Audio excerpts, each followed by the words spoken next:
everyone, and welcome to another episode of the Argus Fertilizer Matters podcast.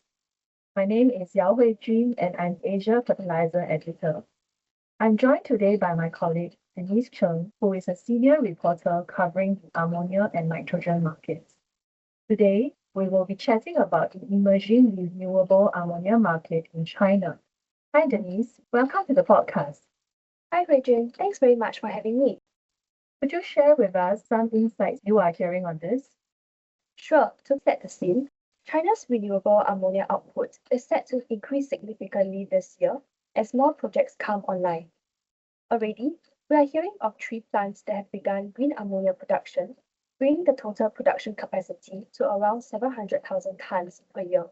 The first is by Chinese renewables firm Envision Energy. They have around 320,000 tons per year of green ammonia production at their plant in Chifeng, Inner Mongolia. The second is by Chinese utility SPIC Jilin Electric Power, which has around 180,000 tons per year of green ammonia production at its plant in Da'an, Jilin.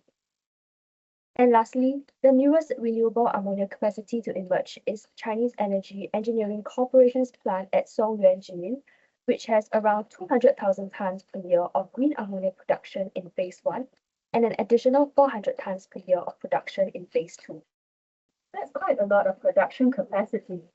Do you know which renewable energy sources these projects are tapping into? I understand it will typically require a clean energy source. Yeah, these plants use large-scale wind or solar farms to generate off-grid renewable power. That allows them to make ammonia with very little emissions. And depending on how you define it, China looks like the first country in Asia to reach commercial renewable ammonia production, not just pilots but sustained output. It's great to hear. Any idea where we'll be seeing the first users of Chinese renewable ammonia? Currently, most of the green ammonia production in China is being sold in the domestic market at grey ammonia prices. Its products are primarily directed towards conventional ammonia downstream markets, including denitrification, compound fertilizer production, and the petrochemical sector. Green ammonia production is not being subsidized by the Chinese government, and the government only subsidizes the construction of green electricity facilities. The selling of green ammonia at grey ammonia price would be at a loss to producers. And now we are hearing there are fewer incentives for new renewable ammonia projects to come online in China this year, apart from those projects that are already in their final stages of construction. I see. Are there any export plans for Chinese renewable ammonia too? Yes, indeed. Outside the fertilizer markets, 2 key downstream sectors which could scale up renewable ammonia demand would be for bunkering in the maritime sector and coal-firing at power plants. The longer-term aim for Chinese producers is to target the international markets. Currently, we are hearing that Envision Energy has already signed an offtake agreement with Japanese trading firm Marubeni. And Chinese trader Underflow has also signed an agreement with CNB Tech to sell the renewable ammonia produced at CEC's Songyuan plant for maritime fuel use. Underflow and CEC will build an ammonia storage terminal at Panjin Port, which would begin operations in the second half of 2027 to facilitate this. They are also planning to advance ship-to-ship ammonia bunkering operations, with commercial deployment targeted for 2026. That's all very interesting.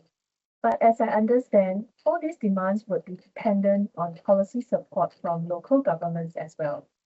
Indeed, the use of renewable ammonia for all these sectors are still dependent on how the policies will be developed. Developments in using green ammonia for maritime bunkering might be slightly delayed, as the International Maritime Organization had voted on 17 October 2025 to delay for another year its decision on net zero frameworks. This could thus further drag out final investment decisions on upcoming projects looking to adopt clean hydrogen-based fuels like ammonia. South Korea is also potentially considering abandoning plans of coal-firing ammonia with coal. But despite all these delays in policy, we still see more developments emerging in China's green ammonia plans. There are another 1.6 million tons per year of renewable ammonia production scheduled to come online in 2027 in China from Mintel Group, Tianning Energy, CHN Energy, and Zhejiang New Energy. In addition, China is also developing more port infrastructure for ammonia loading. Currently, the key ports used are Lianyungang, Nanjing, Dalian, Dafeng, and Zhanjiang. There are plans to build additional tanks at Nanjing Port, as well as more loading facilities at Yingkou and Dalian ports, targeted for future renewable ammonia exports. Thanks, Denise. That is very exciting news. It seems like China is positioning itself to be one of the key players in the renewable ammonia space.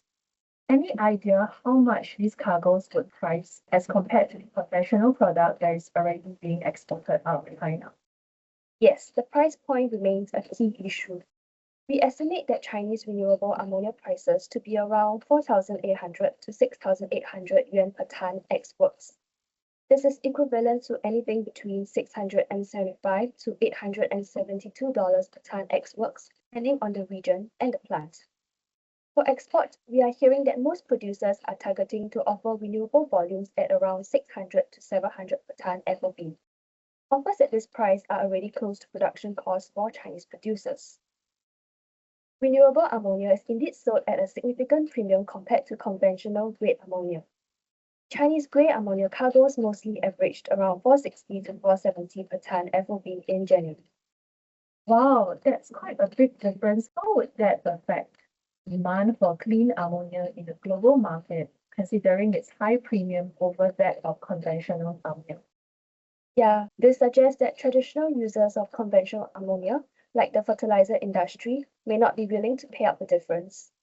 Although now, with the start of Europe's carbon border adjustment mechanism in January 2026, fertilizer producers in Europe could potentially emerge as a new market for Chinese renewable ammonia. Fertilizer producers could face a reduced levy by procuring renewable raw materials like ammonia. Although as we are still quite early into the new year, it remains to be seen how eventual trade flows will emerge for the use of Chinese green ammonia. Otherwise, domestically produced Chinese green ammonia will continue to flow into the local downstream markets. This is all very interesting. Thank you very much for sharing on these topics. My pleasure. And thank you all for listening. If you would like to listen to more Argus Fertilizer Matters podcasts, please use the related links on the podcast page. Don't forget to look out for the next episode. For more information on our price reporting and outlook services, please visit our website www.argusmedia.com/fertilizers. Thank you very much and have a great week ahead.